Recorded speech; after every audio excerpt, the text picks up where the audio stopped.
PMS, and perhaps diesel, or even perhaps jet oil, and we were not getting the best. I mean, we were not getting all optimally, or we could get all of those. It was not that. And all those people 20% discount, and then petrol was very cheap in the OPEC countries because we were using production costs, just production costs and refining.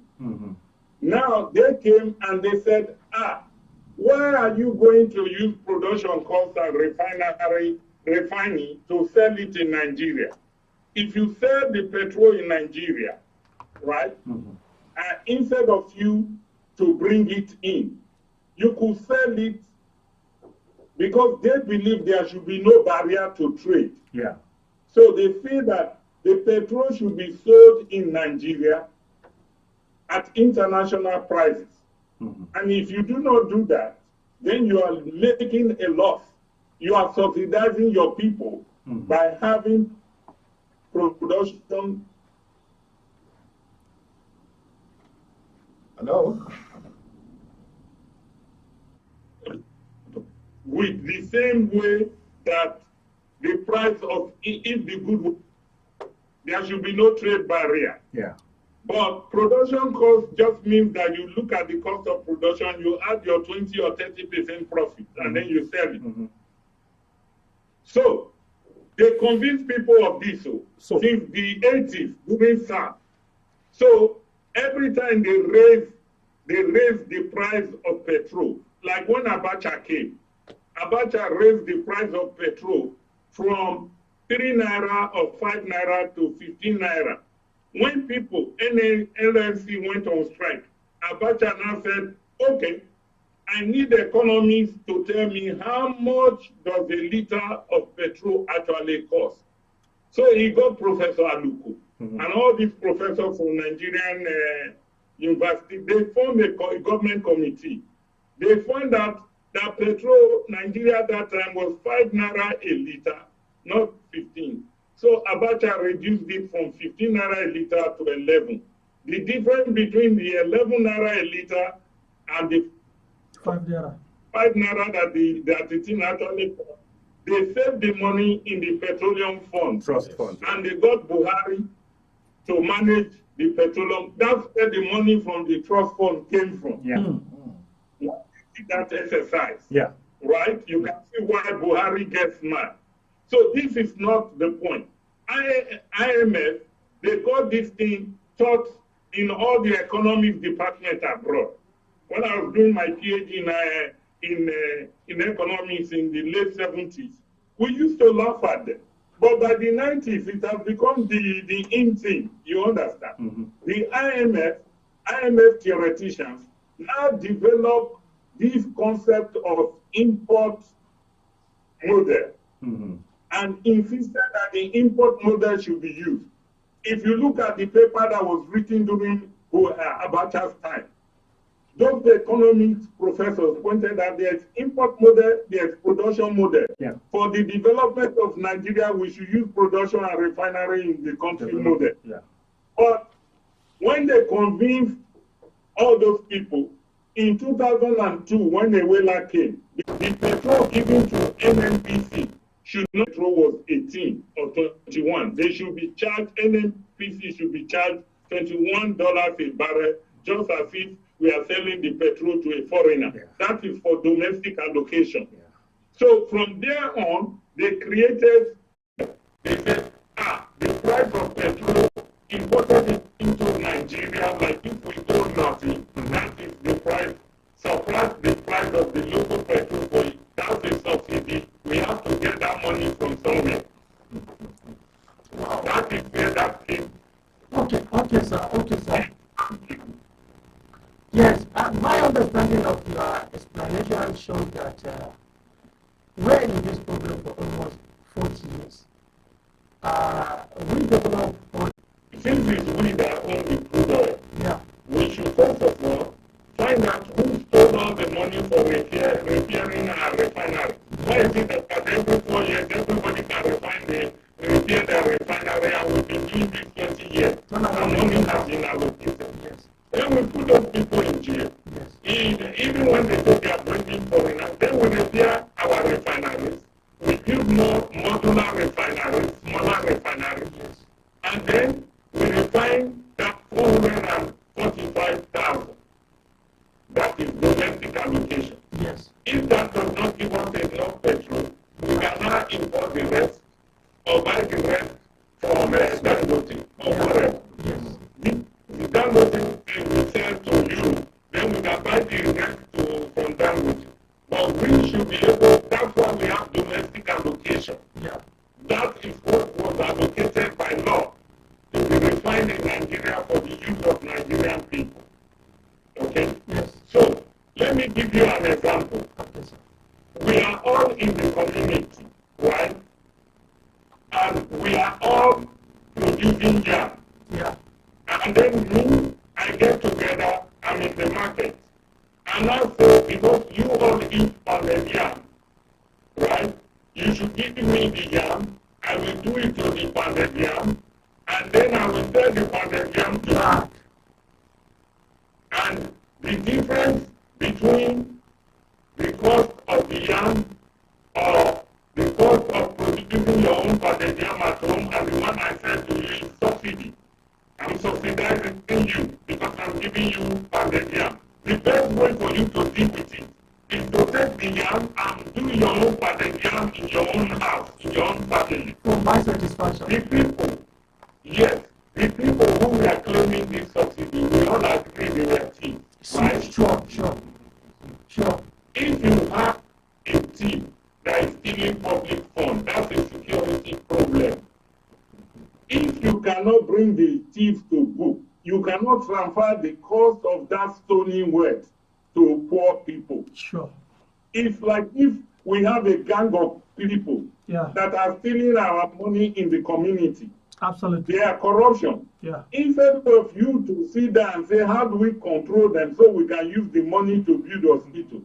You are telling us that we should just give them the money they want so that they'll be happy with us.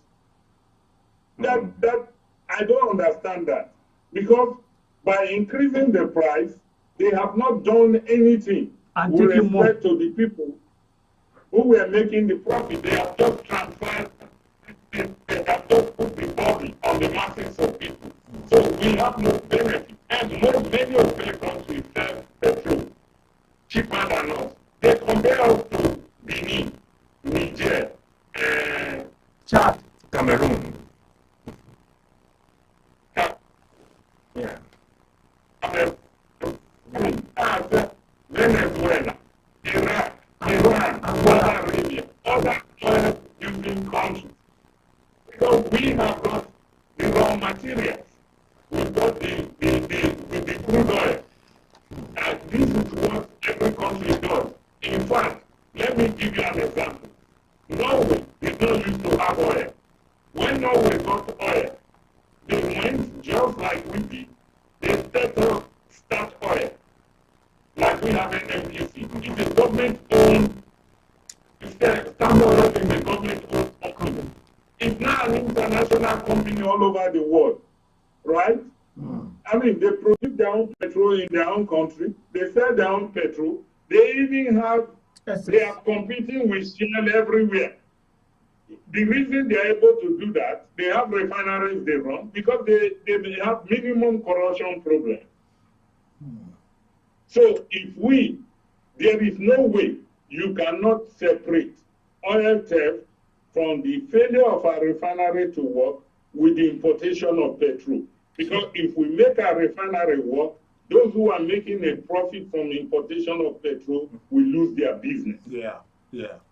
And they will easily allow themselves to lose their business. Danjuma Abbas Dangwa. Okay, thank you so much, Doctor, for this expose. It's really very enlightening.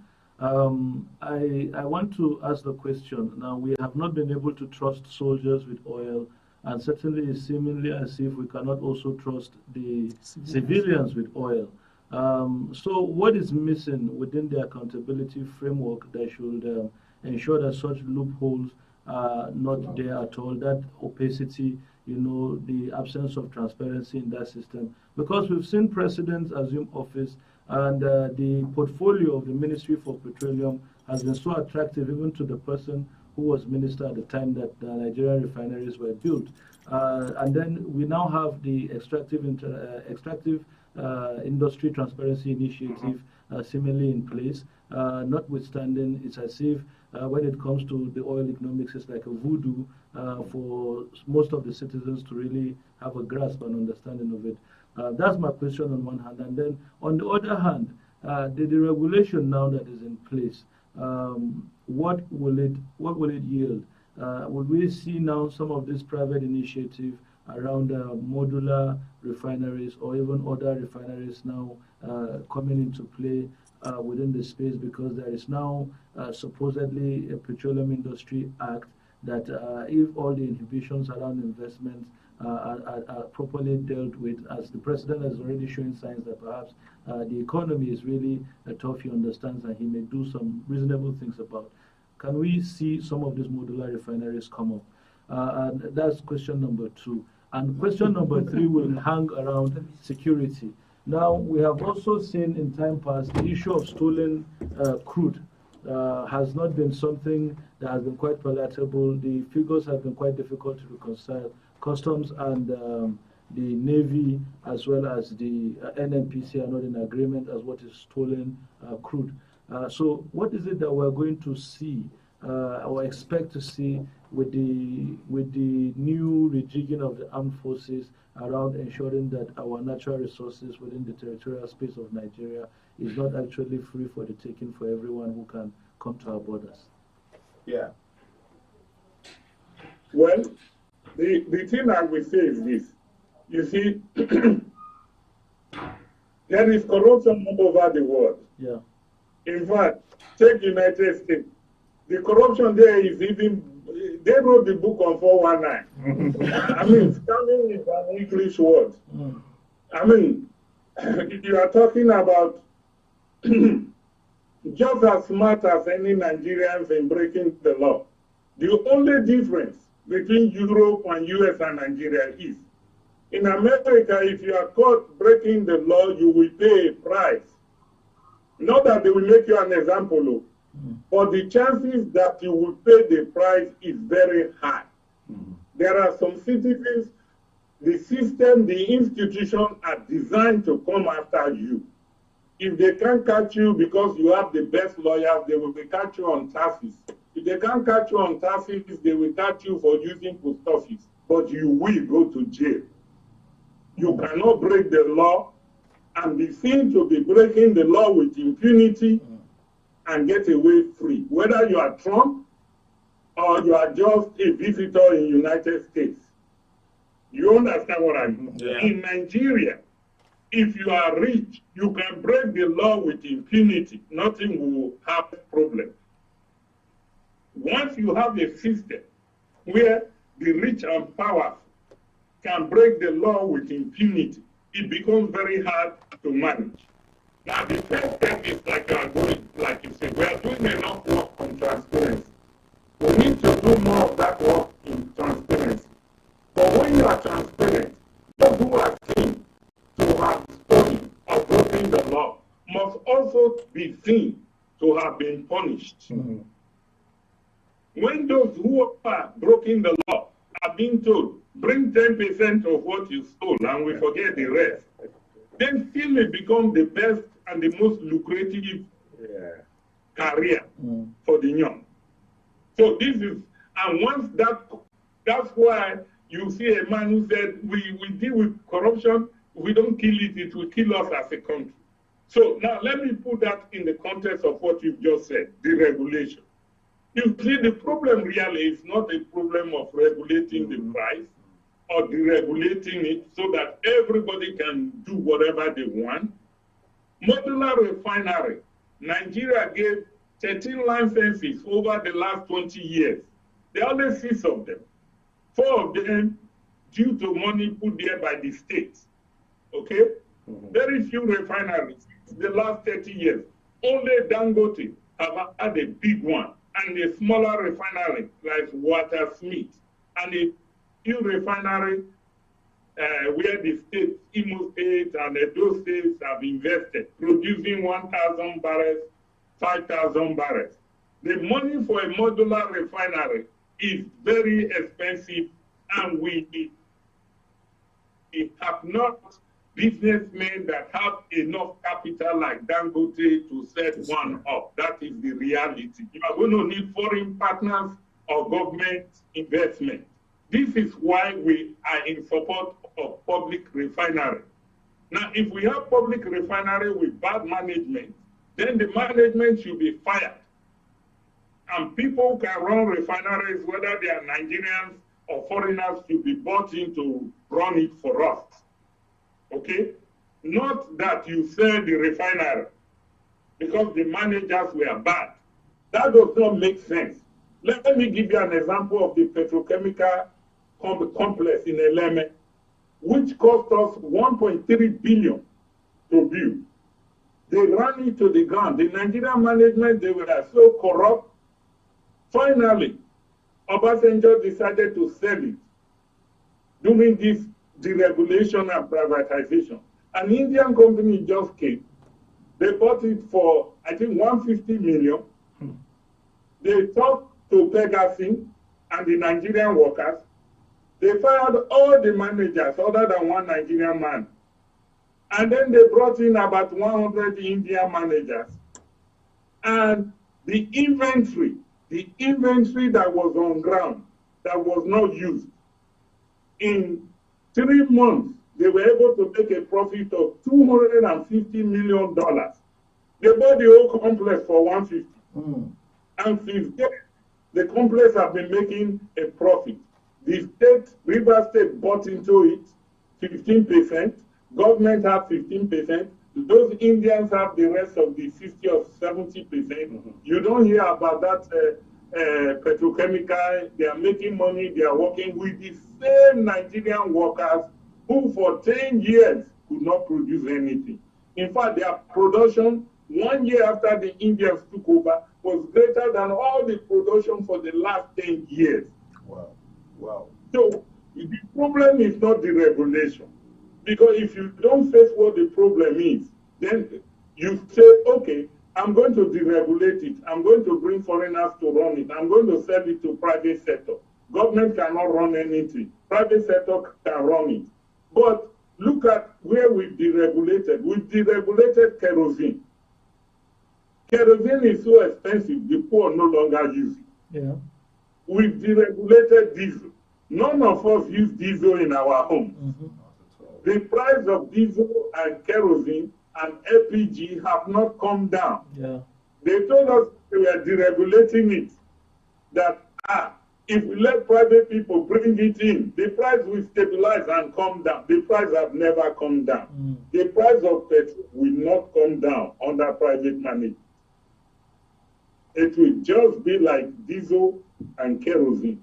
They are all part of the same market. All right. It's been very, very, very incisive and the exposition we got this evening, I would say, is mind-boggling. I'm even short of what to say. And I wouldn't know. I'll walk around how we would have an expanded edition of this program towards probably the end of the month, where we'll take like a 2-hour time out so that both our terrestrial listeners and those listening to us online will be able to participate, because in the course of trying to connect, we had that glitch. Some people were attempting to call us, but unfortunately we weren't hearing us. We'll sort out those technical issues in the next edition of the program. We sincerely want to thank and appreciate you for all of what you have exposed today. It has given us a new angle to looking at these things and thinking about them, and also informing and educating Nigerians in respect of petroleum subsidy and what we need to do. I want to sincerely appreciate Dr. Ezeanle Admor. He's an oil and gas expert, and we are hoping that we may be able to get another 2-hour timeout, probably like in 2 weeks' time, to do something like this. Again, that if you would have the time and opportunity for us, we'll sincerely appreciate that. It's my pleasure. Thank you so very much. Danjuma Abbas Dangwa is a good governance activist, let me put it that way, and a regular on the program. Unfortunately, he was held up in another engagement. He came in late. Musa Bala just left the studio. He's living extremely far away. His place is somewhere between Kaduna and Zaria, so he had to just leave the studio now. He's also a media consultant and a public affairs analyst. Thank you so very much, all of you, for having time to be on the program today. I thank you all for being part of the program today. To our listeners and viewers all over the world, I'll definitely inform you when next we'll be having Dr. Isaiah Agbon with us. But meanwhile, this Friday, you can still listen to Ground Zero from 5 to 6. Tomorrow evening, you'll listen to a rerun, that's a repeat of this particular program.